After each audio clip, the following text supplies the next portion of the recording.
अस्सलामुअलैकुम वरहमतुल्लाहि वबरकातुहू। Welcome to chemistry गली। जैसा कि आप लोग देख सकते हैं फ्रॉम द थंबनेल कि हम आज सॉल्व करेंगे 2015 का NTS MD CAT past paper. तो चलिए शुरू करते हैं पहले क्वेश्चन से। फर्स्ट क्वेश्चन जो है 41 ऑफ द सीरीज़, इसमें पूछते हैं कि which one of the following is aromatic compound. So we know that for a substance to be aromatic, it has to fulfill 4 things. What are those 4 things? First है कि उसका ring structure होना चाहिए। Okay, उसका structure जो है ring type हो, उसमें 6 जो है कार्बन की चेन हो। सेकेंड है कि उसके जो इलेक्ट्रॉन हो वो डीलोकलाइज्ड हो, means it should have alternative chain of pi sigma bonds, sigma pi, okay, just like in the benzene. But यहाँ पे एक और बात याद रखिएगा कि पाई बॉन्ड की जगह अगर कोई लोन पेयर भी है तो उसको भी हम काउंट करेंगे, यहाँ पे कंसीडर कर लेंगे। Okay, and the third point is उसका स्ट्रक्चर प्लेनर होना चाहिए और उसकी जो हाइब्रिडाइजेशन है वो sp2 होनी चाहिए। फोर्थ पॉइंट है कि उसको हकल्स रूल को सेटिस्फाई करना चाहिए, मीन्स हकल्स रूल के मुताबिक उसमें 4n plus two pi electrons होने चाहिए उसमें। और इसको हम कैसे चेक करेंगे कि 4n + 2 = यहाँ हम लोग जितने भी हमारे कंपाउंड में पाई या लोन पेयर जितने भी हैं, पाई इलेक्ट्रॉन्स, ठीक है, और लोन पेयर जितने होंगे उसकी वैल्यू को हम यहाँ लिखेंगे और n के हम आंसर निकाल लेंगे। n का आंसर अगर एक प्रॉपर नंबर है लाइक 1 2 3 4 5 तो इसका मतलब है एरोमेटिक है। बट अगर फ्रैक्शन में आंसर है हमारा जैसे 1/2 7/5 इस तरह का कोई आंसर होगा, इसका मतलब ये एरोमेटिक नहीं है। बट ये एक बहुत लंबा मेथड है किसी भी एलिमेंट को लेना और चारों चीज़ें सेटिस्फाई कराना। एग्जाम्स में हमारे पास टाइम कम होता है तो हम सिर्फ एक चीज़ देखेंगे, आपको सिर्फ एक चीज़ देखनी है जो कि 2 सेकेंड्स में आप कर सकते हैं, 2 सेकेंड से भी कम में आप कर सकते हैं, वो है। तो आप ये करें, जस्ट काउंट करें अपने कंपाउंड में number of pi electrons and lone pair, ठीक है। आपको सिर्फ ये काम करना है कि आपको पता चल जाएगा। तो अगर आपने काउंटिंग की तो अगर आपका आंसर आता है इवन, ठीक है, इवन आंसर आता है तो इसका मतलब आपका कंपाउंड एरोमेटिक नहीं है। और अगर आपका आंसर आता है ऑड तो इसका मतलब आपका कंपाउंड एरोमेटिक है। सिर्फ इतनी सी चीज़ करनी है आपको। तो अब अगर हम लोग देखते हैं अपने क्वेश्चन में तो जो हमारे पास फर्स्ट कंपाउंड है उसमें कितने लोन पेयर हैं? 4। ओके, तो इट इज़ नॉट एरोमेटिक क्योंकि 4 इज़ एन इवन नंबर। उसके बाद देखते हैं सेकंड में हमारे पास 4 जो है पाई इलेक्ट्रॉन्स हैं और 1 लोन पेयर है, तो टोटल कितने हो गए? 5। तो इट मीन्स इट्स एरोमेटिक। और थर्ड को देखेंगे तो थर्ड में भी सिमिलरली 4 पाई इलेक्ट्रॉन है, तो इस वजह से ये भी एरोमेटिक नहीं होगा। So our option will be B. Question number 42 में उन्होंने पूछा है what are the major products of the reaction shown below. तो चलिए सबसे पहले इसको ड्रॉ करते हैं और फिर देखते हैं कि क्या पॉसिबल आउटकम हो सकते हैं इनकी कैरेक्टरिस्टिक्स को देखकर। तो इस क्वेश्चन में हमें एक रिएक्शन गिवन है जैसा कि आपने क्वेश्चन में देखा होगा। तो सबसे पहले इस पे आते हैं कि जो हमारा जो HBr की प्रेजेंस में है, तो सबसे पहले HBr हमारा आयोनाइज होगा, मीन्स हमारे पास रिएक्शन में एक H पॉजिटिव और प्रोटॉन आयन और Br मिलेगा। तो होता क्या है कि O की इलेक्ट्रोनेगेटिविटी बहुत ज़्यादा होती है, मीन्स एक जो ये वाली चेन है अगर मैं इसको कंसीडर करूँ, इसमें इतनी पावर नहीं है कि ये बेंजीन रिंग में से O को लेके अलग हो जाए। बट O में इतनी पावर है कि वो इस H को अपने साथ ले ले, ठीक है, और फिर ये चेन अलग हो जाएगी HBr के साथ। तो हमारे पास जो पॉसिबल जो चीज़ बन सकती है वो होगी फिनोल और bromopropane.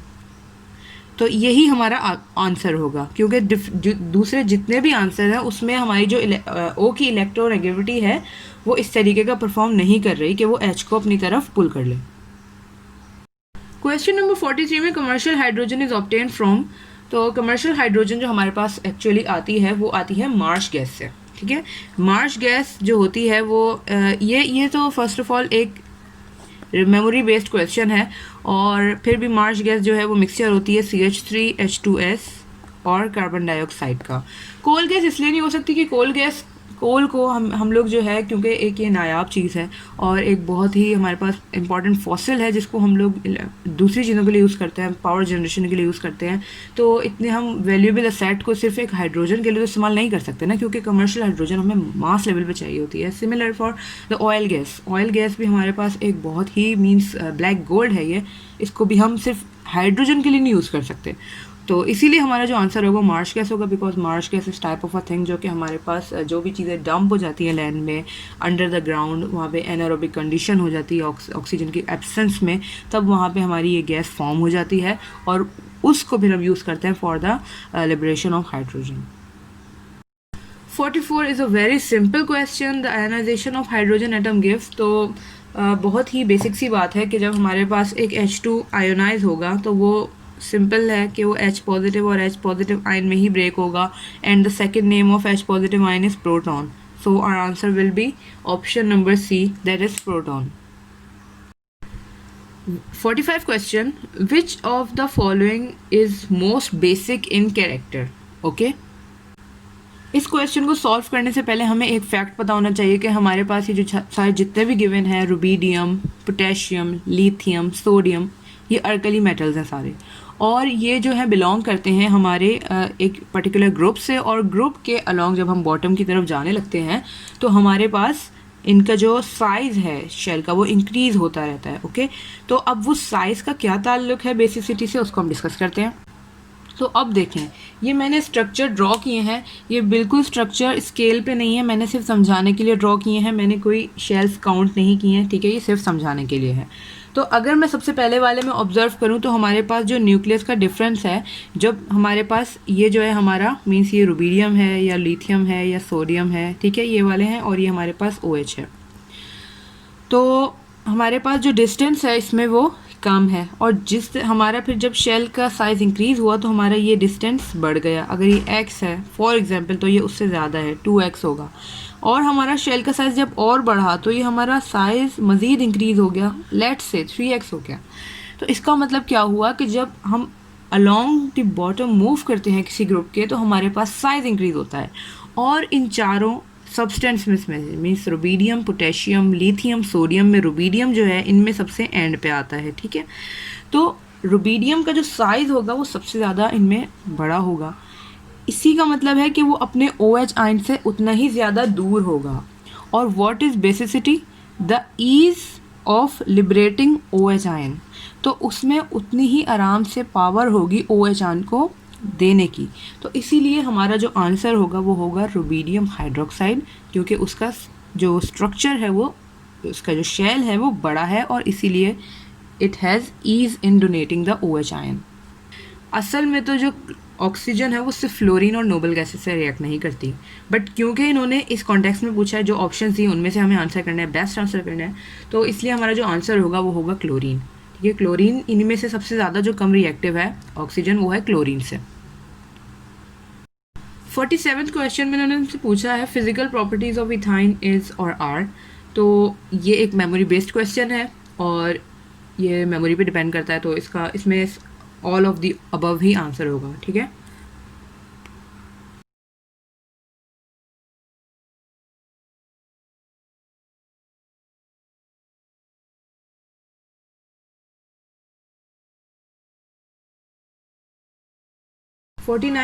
NH3 amine is an example of. NH3 पे हमारे पास कोई चार्ज नहीं होता, ठीक है, जैसे NH4 पे हमारे पास यहाँ पे पॉजिटिव साइन होता है, बट NH3 पे कोई साइन नहीं होता, तो इसलिए इसका आंसर होगा न्यूट्रल लिगेंड। अच्छा, 50th क्वेश्चन है the hybridization of atomic orbitals of N in N2, NO3 और NH4 आर रेस्पेक्टिवली।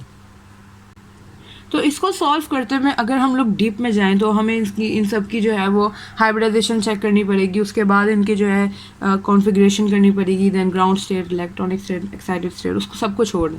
हम लोग सिर्फ ये करते हैं, हम लोग अपने पिछली मेमोरी को याद करते हैं और उसके हिसाब से इसको सॉल्व करते हैं।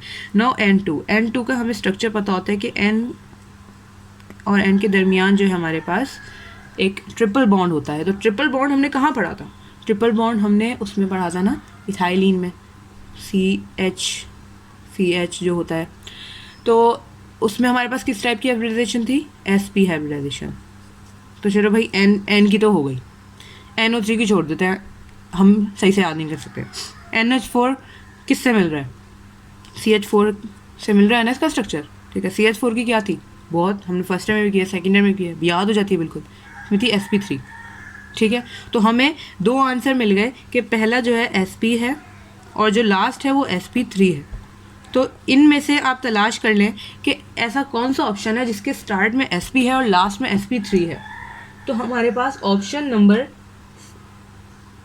ए है, जिसके स्टार्ट में हमारे पास sp है और लास्ट में sp3 है, तो सेंटर वाली खुद sp2 हो गई। तो ऑप्शन हमारा क्या होगा, ए। क्वेश्चन नंबर 51, इसमें हमसे पूछा है the dipole moment of the given molecules BF3 NF3 NH3 are such that. यहाँ मैंने ड्रॉ किया है इन सबके स्ट्रक्चर्स, तो अब इनके स्ट्रक्चर के हिसाब से देखते हैं हम लोग। सबसे पहले BF3 की हम लोग एक बात जानते हैं कि BF3 के जो तीनों एंगल्स होते हैं ये वाले, ये तकरीबन इक्वल होते हैं, और जब हमारे एंगल्स भी इक्वल हो तो हमारी जो इफेक्ट होता है डायपोल मोमेंट का वो भी लो हो जाता है काफ़ी। तो ठीक है, तो इतना तो हमें पता चल गया कि इसकी डायपोल मोमेंट कम होती है, बट पहले इनको देख लें, उसके बाद हम लोग फिर इसकी बात करते हैं। जो हमारे पास फ्लोरीन होता है उसकी इलेक्ट्रोनेगेटिविटी बहुत ज़्यादा होती है, मींस वो हर चीज़ सबको पता है 4 होती है और बहुत ज़्यादा होती है, तो वो ज़्यादातर जो भी इलेक्ट्रॉन्स होते हैं वो उनको अपनी तरफ खींच लेता है और डोमिनेट कर जाता है, ठीक है। तो इसका मतलब है कि इसकी जो इलेक्ट्रोनेगेटिविटी है, वो मींस डायपोल मोमेंट है, वो थोड़ी सी ज़्यादा होती है, इसमें थोड़ी सी एग्जिस्ट करती है।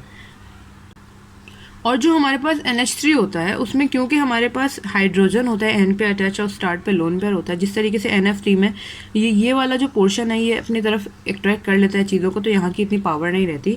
बट जो हमारे पास NH3 होता है उसमें इक्वली हमारी चीज़ें डिवाइडेड होती हैं, जितना ऊपर का पुल होता है उतना ही नीचे का पुल होता है। तो इसलिए जो है हमारी सबसे ज़्यादा जो डायपोल मोमेंट है वो इधर पाई जाती है, ठीक है। The unit cell with crystallographic dimension A not equals to A equal to B not equals to C, then alpha beta granuli। तो ये भी एक मेमोरी बेस्ड क्वेश्चन है। तो इसका स्ट्रक्चर कुछ इस तरीके का होता है। तो हमारा स्ट्रक्चर जो इस तरीके का होता है, तो ये स्ट्रक्चर कहलाता है टेट्रागोनल। तो our answer will be number B। H2O has higher boiling point than HF because। तो सबसे पहले इसमें समझते हैं कि यहाँ पे इन्होंने कंपैरिजन में बॉइलिंग पॉइंट पूछा क्या है, तो उसमें बॉइलिंग होता क्या है, बॉइलिंग पॉइंट होता है कि चीज़ों का ब्रेक होना, ठीक है। हमारे पास बॉन्ड्स ब्रेक होंगे तभी हमारे पास एक फेस चेंज होगा। तो उसमें हम लोग सबसे पहले देखते हैं H2O को। तो H2O में हमारे पास पाए जाते हैं 2 हाइड्रोजन बॉन्ड्स और HF में पाए जाते हैं 1 हाइड्रोजन बॉन्ड। और हाइड्रोजन बॉन्ड के बारे में हम जानते हैं कि it is weaker than the ionic और covalent bond and stronger than the van der Waals forces. तो इसीलिए जो बेसिक सा इसका आंसर है कि सिर्फ यही वजह है कि हमारे पास इसका आंसर होगा option number B, that is H2O can form more hydrogen bonds, that's it. 54 question है कि which of the following the best describes the emission spectrum of hydrogen, atomic hydrogen. तो ये एक रीडिंग बेस्ड क्वेश्चन है, इसमें कोई means hard logic नहीं है। तो इसका ऑप्शन जो करेक्ट है वो है ऑप्शन नंबर डी।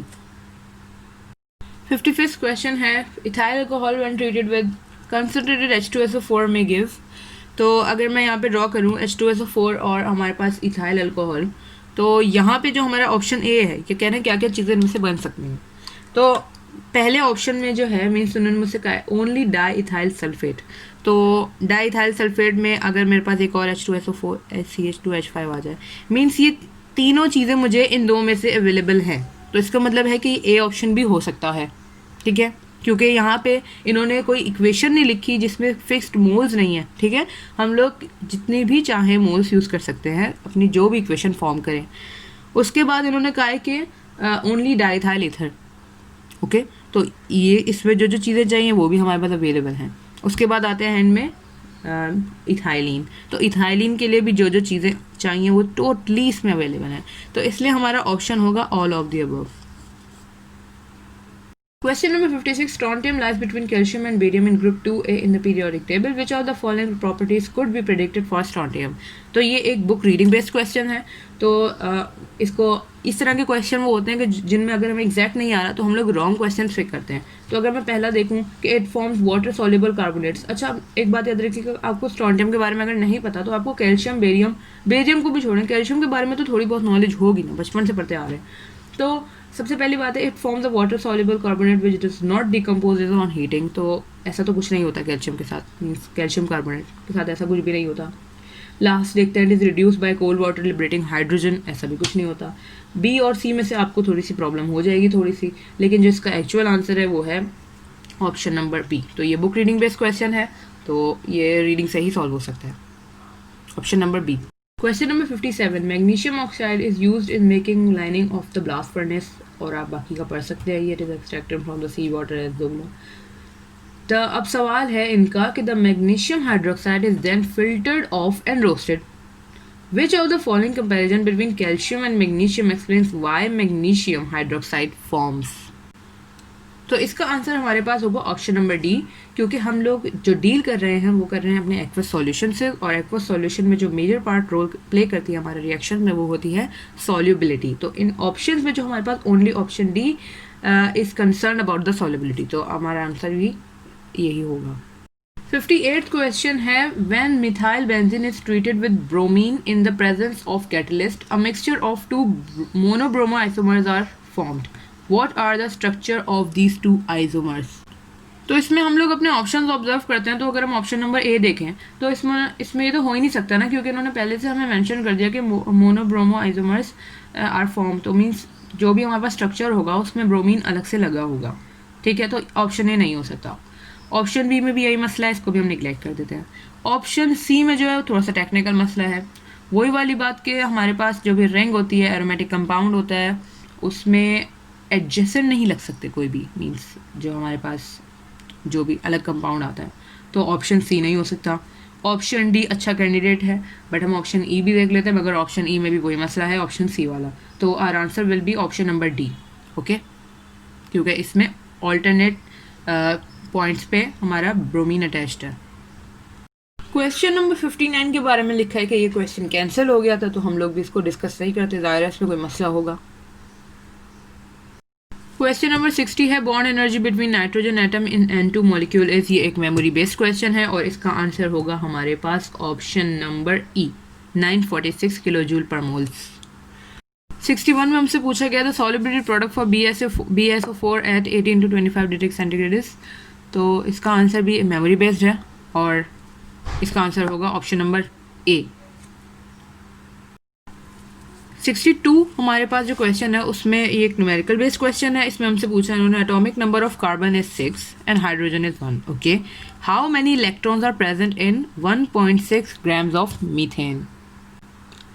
तो सबसे पहले अगर मैं इसमें चेक करूं तो मेरे पास मीथेन का कितना मास होता है. ठीक है, कि एक मोल में मीथेन में कितने मास होता है. तो मेरे पास इसका है 12 + 4 = 16. ठीक है, means 1 mole of methane is equal to 16 grams. But यहाँ पे इन्होंने मुझसे पूछा है 1.6 ग्राम्स, तो जाहिर सी बात है 0.1 मोल्स की बात हो रही है. ठीक है, अब मैं देखूंगी कि 0.1 मोल्स में कितने मॉलिक्यूल्स होते हैं. अब मॉलिक्यूल्स देखने के लिए ये मैं आपको ट्रिक बता रही हूँ, इसकी को यूज़ कीजिएगा यूनिट बैलेंसिंग में या कुछ भी हो, क्योंकि इसमें एरर का चांस नहीं रहता. यूनिटरी मेथड बहुत कंफ्यूज कर देता है लोगों को. तो ऐसे आपको लाइन ड्रॉ करनी है मॉलिक्यूल्स के लिए. आपको पता है कि किसी भी चीज़ के एक मोल में, ये बिल्कुल 9 क्लास वाली बात है, सभी बच्चों को पता होगी, 6.02 एवोगाड्रोस मॉलिक्यूल्स होते हैं. तो मैं क्या रखूँगी, 1 मोल CH4 हैज़ 6.02 इंटू एक्सपोनेंट 23 हमारे पास इलेक्ट्रॉन्स, मॉलिक्यूल सॉरी. तो यहाँ से मेरे पास आंसर आ जाएगा, जिससे आंसर किस तरीके से आएगा, कैलकुलेटर तो मेरे पास है नहीं, तो मैं डायरेक्ट क्या करूँगी, तो मैंने क्या किया, मुझे 6.02 मल्टीप्लाई बाय 10 की पावर 23 को 0.1 से मल्टीप्लाई कराना था. फिर मैंने इसको कन्वर्ट कर दिया 1/10 में. 1/10 का मतलब होता है कि 10 की पावर 1 है, ऊपर 23 है, माइनस हो जाएगा, तो मेरे पास इतने मॉलिक्यूल्स आ गए. अब मुझे निकालना है कि मेरे पास इतने मॉलिक्यूल्स की बात कर रहे हैं वो लोग मीथेन की. इन मीथेन के मॉलिक्यूल्स में कितने इलेक्ट्रॉन्स होंगे। अच्छा, मैंने ऊपर मेंशन कर दिया कि हमारे पास इतने मॉलिक्यूल्स होंगे, जब तक हम दूसरी बार डिस्कस कर लेते हैं। ये हमारे पास मॉलिक्यूल्स हैं, क्यूल्स, ठीक है। तो हमें पता है, इन्होंने जो हमें चीज़ मेंशन की हुई है कि जो सी का जो हमारे पास एटॉमिक नंबर है वो 6 है और एच का एटॉमिक नंबर 1 है। इसका मतलब क्या होता है, नंबर ऑफ प्रोटॉन्स। और जब हमारे पास स्टेबल एटम होता है तो जिसमें जितने इलेक्ट्रॉन्स होते हैं उतने ही प्रोटॉन्स होते हैं। इसका मतलब क्या हुआ कि हमारे पास 6, जो कार्बन है उसके अंदर 6 इलेक्ट्रॉन्स होंगे और हाइड्रोजन के अंदर 1 इलेक्ट्रॉन होगा। तो अब इसको हम रिलेट करते हैं अपने नंबर ऑफ मॉलिक्यूल से। तो इसका मतलब क्या हुआ, इसका मतलब ये हुआ कि हमारे पास 6.02 इंटू 10⁻22 मल्टीप्लाई बाय 6 इलेक्ट्रॉन्स हैं फ्रॉम कार्बन, प्लस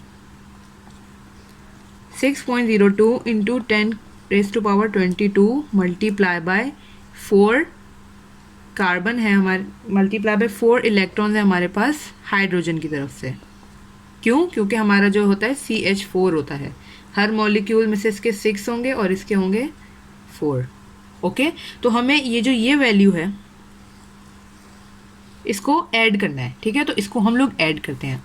सबसे पहले हम क्या करते हैं कि इसको बेसिक फॉर्म में ले आते हैं, मीन्स 6 को इससे मल्टीप्लाई करते हैं। जैसा कि मैंने कहा था कि एक्यूरेसी पे जाना ही नहीं है, 6.02 को 6 कंसीडर करना है बस। मीन्स क्या हो गया, 36 मल्टीप्लाई बाय 10⁻22 और यहाँ पे क्या हो गया 24 मल्टीप्लाई बाय 10⁻22। अब इनको ऐड करना है हमें। तो अब हम क्या करेंगे, एक जो इजी मेथड है कि हम लोग फजूल में जो है वो 36 + 24 के उसमें जाएं। हम लोग बेहतरीन काम ये करेंगे कि हम अपना जो पॉइंट है उसको एक यहाँ पे शिफ्ट कर देंगे ताकि हमारी वैल्यू छोटी हो जाए, और जितनी वैल्यू हमारी छोटी हो जाएगी हमें उसको सम करना आसान हो जाएगा। हम क्या करते हैं, यहाँ पे 3.6 इंटू 10⁻23 प्लस 2.4 इंटू 10⁻23, ये चीज़ हो गई। अब हम क्या करेंगे, कॉमन निकाल लेते हैं इसमें से 10⁻23। 63 क्वेश्चन में न्यूमेरिकल बेस्ड है। उन्होंने हमसे पूछा है, अ bottle of cold drink contains 200 ml liquid in which CO2 is 0.1 molar. Suppose CO2 behaves like an ideal gas. The volume of the dissolved CO2 at STP is. तो इस question में इन्होंने basically हमसे कहा क्या है, इन्होंने हमसे कहा है कि हमारे पास एक लिक्विड है 200 ml, इसके अंदर जो CO2 का पोर्शन है ना वो मोल्स में, मोलर में है 0.1 मोलर। तो इन्होंने हमसे पूछा है कि हमें इस CO2 की वॉल्यूम बताएं इसमें। तो हम वॉल्यूम किस तरीके से निकालेंगे, तो मोलर के बारे में हमें पता होता है कि 0.1 molar means moles per litre. Okay, और इसको मल्टीप्लाई करा देंगे हम लोग, हमारे पास क्या वैल्यू गिवन है उसकी, जो भी मीन्स अगर हमें मोल चाहिए तो अगर हम इसको लीटर से या किसी भी वॉल्यूम से मल्टीप्लाई करा दें तो हमारा लीटर कैंसिल हो जाएगा और हमारे पास आंसर क्या आएगा, मोल्स में आ जाएगा। तो हमें पता चल जाएंगे मोल्स पता चल जाएंगे, तो उससे वॉल्यूम निकालना तो बहुत आसान है क्योंकि STP पे निकालना है, ठीक है। तो हम लोग को मल्टीप्लाई करवा देंगे वॉल्यूम से इसकी, ठीक है, मल्टीप्लाई करा दिया। अब कोई बच्चा कहेगा कि यहाँ पे तो लीटर है, यहाँ पे ml है, कैसे कैंसिल होगा, बच्चा बिल्कुल ठीक बात कहेगा। तो हम लोग यहाँ पे वही करेंगे, अपनी यूनिट बैलेंसिंग लगाएंगे। यहाँ पे मैंने क्या कहा था आपको कि आपने ये स्ट्रक्चर बना दिया। अब आपको क्या करना है, आपको यहाँ पे वो लिखना है, conversion between litre and ml means 1 litre is equal to 1000 ml। अब ml कहाँ लिखना है, लीटर कहाँ लिखना है। लीटर को ऐसे रखें, समझें ये जो लाइन है ना, इसकी सारी ऊपर वाली न्यूमरेटर्स हैं और नीचे वाले डिनोमिनेटर हैं। लीटर को ऐसी जगह रखें कि ये इस वाले लीटर से कैंसिल हो सके। तो अगर मैं इसको यहाँ प्लेस कर दूँ तो ये मेरे पास इस वाले से कैंसिल हो जाएगा। इसी तरीके से जो ml होगा वो मुझे ml के काउंटर पार्ट में लिखना है। मीन्स अगर ml न्यूमरेटर में है तो मुझे डिनोमिनेटर में लिखना होगा, मीन्स 1000 ml। ओके, अब मैं क्या करूँगी, सिंपली मेरा लीटर से लीटर कैंसिल हुआ, ml से ml कैंसिल हुआ और मेरे पास एक ये सम प्रोडक्ट अब आ गया। इसका मीन्स क्या है, 0.1 इंटू 200 अपॉन 1000। ओके, तो अगर मैं 0 से 0 कैंसिल कर दूं और तो फिर मेरे पास क्या बनेगा, 0.1 मल्टीप्लाई बाय 2 अपॉन 10। ओके, और इसको मैं हटा दूं, यहाँ पे आ जाएगा ये, मीन्स 2 अपॉन 100 हो गया, जो कि क्या है, किसके बराबर होगा, 0.02 moles means we have 0.02 moles of CO2. अब हमें इसकी वॉल्यूम निकालनी है, जो कि बहुत ही आसान है। तो बिल्कुल उसी तरीके से हम लोग इसके वॉल्यूम निकालेंगे कि हमें पता है कि हमारे पास मोल्स कितने थे, इतने, और STP पे 1 mole is equal to 22.4 litres. Okay, तो यहाँ पे क्या हुआ, जैसा कि मैंने पहले कहा था, जो चीज़ मुझे कट करनी होती है, जो चीज़ मुझे एलिमिनेट करनी होती है, उसको मैं काउंटर पार्ट में लिखती हूँ। तो मैंने मोल्स को मोल्स के अगेंस्ट लिखा, तो मोल्स से मोल्स कैंसिल, मेरे पास क्या आंसर आया, 22.4 मल्टीप्लाई बाय 0.02। इसको सॉल्व करने के लिए हम क्या करेंगे, 22.4 लिखेंगे, मल्टीप्लाई बाय 2 अपॉन 100 कर देंगे। ठीक है, अब 22.4 को 2 से मल्टीप्लाई करना बहुत आसान है, बहुत ही एक सिंपल सा वर्ड मतलब है ये कि आराम से ही मल्टीप्लाई हो जाएगा। तो मेरे पास आंसर क्या आ रहा है, 44.8 अपॉन 100। ओके, तो इसका मैं बस ये काट के यूं ले जाऊंगी, तो मेरे पास क्या आंसर आ गया, 0.448 लीटर्स।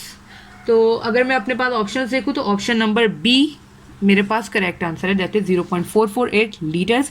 और इसी तरीके से अगर आपको ऑप्शन में ml में गिवन है, किसी और चीज़ में गिवन है, तो आप यही करेंगे। इन केस मैं ये आपको एक्स्ट्रा बता रही हूँ कि अगर आपको गिवन है ml में निकालना है और आपका आंसर लीटर्स में आ गया है, ये लीटर्स में आ गया आपका आंसर, तो आप क्या करेंगे 1 litre is equal to 1000 ml, और इससे इसको मल्टीप्लाई कर देंगे, आपका आंसर ml में हो जाएगा। ये टेक्निक बहुत आसान है, यूनिटरी मेथड से बहुत ज़्यादा लेस कंफ्यूजिंग है। 64th क्वेश्चन है, surface tension in a liquid is caused by. तो ये भी एक जो है लॉजिक बेस्ड क्वेश्चन है, जिसमें फर्स्ट ऑप्शन में उन्होंने पूछा था lack of horizontal intermolecular forces. नहीं, इसका तो कोई ताल्लुक ही नहीं है इस चीज़ से, सरफेस टेंशन से। सरफेस टेंशन का ताल्लुक तो सिर्फ हमारे पास इंटरमोलिकुलर बॉन्डिंग से होता है, जिसकी वजह से वो फॉर्म करती है। सेकेंड है greater rate of evaporation at the surface than from the interior. इस चीज़ का भी ताल्लुक नहीं है, ये अलग चीज़ है बिल्कुल। और सी है reduce rate of intermolecular collisions eight the surface, बिल्कुल ये वाला ऑप्शन हो सकता है। और लास्ट क्या है, ग्रेटर फ्लूइडिटी। नहीं, ग्रेटर फ्लूइडिटी का भी ताल्लुक नहीं है इससे, तो हमारा ऑप्शन जो करेक्ट होगा वो होगा reduce rate of intermolecular collisions eight the surface, क्योंकि हमारे पास ऊपर के जो सरफेस के मॉलिक्यूल्स होते हैं उनके पास कोई होता ही नहीं है अपने आप से कोलाइड करने के लिए, उनसे बॉन्ड फॉर्म करने के लिए, तो वो आपस में ही एक स्ट्रॉन्ग बॉन्ड फॉर्म कर लेते हैं और एक लेयर टाइप फॉर्म कर लेते हैं। 65 क्वेश्चन है, how many electrons can have the values n is equal to 2, l is equal to 1s plus 1 by 2 in the configuration 1s2 2s2 2p3। तो शुरू की जो उन्होंने हमें कॉन्फ़िगरेशन गिवन की हुई है, मीन 1s2 2s2 2p3, तो इन्होंने n हमें गिवन किया है 2, ठीक है, l इन्होंने गिवन किया है 1, तो इसका मतलब क्या हुआ, 2p फॉर्म हो गया। और हमारे गिवन कॉन्फ़िगरेशन में जो 2p है उसके अंदर यहाँ पे 3 है, 3 इलेक्ट्रॉन्स हैं। तो हमारे पास जो आंसर होगा वो होगा option number B, that is 3। Question number 66 है, the uncertainty in the position of an electron is 0, the uncertainty and its momentum is. तो ये हमारे पास इक्वेशन होती है हिजनबर्ग अनसर्टेनिटी प्रिंसिपल की, जिसमें ये हमारी uncertainty according to the position होती है और ये एज पर द मोमेंटम होती है। तो अगर इनमें से हमारी कोई सी भी एक वैल्यू एस, लेट्स से जैसे उन्होंने क्वेश्चन में कहा है कि if the uncertainty position is 0 means x को हमने 0 कर दिया, then this value will become, and when we will shift the 0 towards the right hand side, this will become somehow equals to, and when any value has 0 in its denominator it becomes infinity। तो हमारा answer क्या होगा, option number ई, infinity। Question number 67 है, in which of the following compound carbon uses sp3 hybrid orbital for bond formation। तो इस question को भी हम लोग डिस्कस नहीं करेंगे क्योंकि ये भी एक कैंसल्ड क्वेश्चन है। 68 है, the table below shows the bond dissociation energy of single covalent bonds of carbon atoms with elements A, B and C. तो C to A means carbon का बॉन्ड जब A के साथ बनता है तो जो डिसोसिएशन एनर्जी होती है 240 kilo joules per mole, for B it's 328 and so on. तो यहाँ पे हम लोग देखेंगे डिसोसिएशन एनर्जी हमारी जितनी ज़्यादा होगी, ठीक है, जितनी ज़्यादा होगी उतना हमारा जो बॉन्ड मींस एटम होगा वो छोटा होगा। इसका रीज़न ये है कि कोई भी चीज़, बेसिक सा रीज़न है कि कोई भी चीज़ जितनी छोटी होती है उसको ब्रेक करना उतना ही मुश्किल होता है, और कोई चीज़ जितनी बड़ी है उसको ब्रेक करना उतना ही आसान होता है। तो एज सिंपल एज दैट, जब बॉन्ड एनर्जी ऑफ डिसोसिएशन हमारे पास इन द सी और D, C and D bond is the highest, इसका मतलब है कि इन्हीं दोनों का जो बॉन्ड है वो और जो एटम है वो स्मॉलेस्ट होंगे। Okay, so our option is option number D. Question number 69, the IUPAC name for the structure below ends with what suffix. तो सबसे पहले क्योंकि ये एक बहुत ही टेढ़ा सा स्ट्रक्चर है, बहुत बड़ा सा स्ट्रक्चर है, तो इसका जो है ओल नहीं होगा, क्योंकि हम अब इतने बड़े स्ट्रक्चर को हम याद तो नहीं कर सकते ना, हम सिर्फ ये देख सकते हैं कि इसमें रॉन्ग आंसर कौन सा हो सकता है। तो नंबर ऑप्शन नंबर ए है ओल, और तो उसका होता है ना हमारे पास फिनॉल का, अल्कोहल्स का, तो वो तो हो ही नहीं सकता। आइड हेलाइड्स इसमें है नहीं, तो आइन भी नहीं होता, ट्रिपल बॉन्ड उसका होता है वो। तो जाहिर सी बात है, जब ये इतना बड़ा स्ट्रक्चर है तो इसका नाम भी इसी तरीके का होगा, तो उसका ऑप्शन ही होगा सी, ठीक है, ओइक एसिड। ओइक एसिड ही जो है हमारा आंसर होगा, क्योंकि यही इन सब से डिफरेंट है। ओके, क्वेश्चन नंबर 70 और last question for this 2015 chemistry portion is what is the major product of nitration reaction below. तो इसमें अगर हम अपना ऑप्शन ए देखें तो ऑप्शन ए जो है हमारा मोस्ट सूटेबल कैंडिडेट है, बिकॉज इसमें एक NO3 कंपाउंड ऐड हो चुका है, और NO2 सॉरी, और एक BR ही है, एक और BR कहीं और से आ नहीं सकता, ठीक है। और ऑप्शन नंबर बी देखें तो उसमें हम लोग ये देखते हैं कि सेकंड BR आया कहाँ से, हमने तो नहीं रिएक्ट करवाया, ठीक है, क्योंकि यहाँ पे इक्वेशन गिवन है, हम यहाँ पे अपनी मर्जी के मोल्स नहीं यूज़ कर सकते। ऑप्शन नंबर सी देखते हैं तो ऑप्शन नंबर सी में वही वाली बात जो पिछले क्वेश्चन में थी कि एडजेसेंट नहीं हो सकते ना, मीन्स डीलोकलाइज्ड हमारे पास अटैच होने चाहिए, कॉन्जुगेट एलिमेंट्स अटैच होने चाहिए पोजिशंस पे, and the last one has the same problem, it has 2 ब्रोमीन्स। so our option will be option number A. Now thank you so much for watching and good luck for your exams.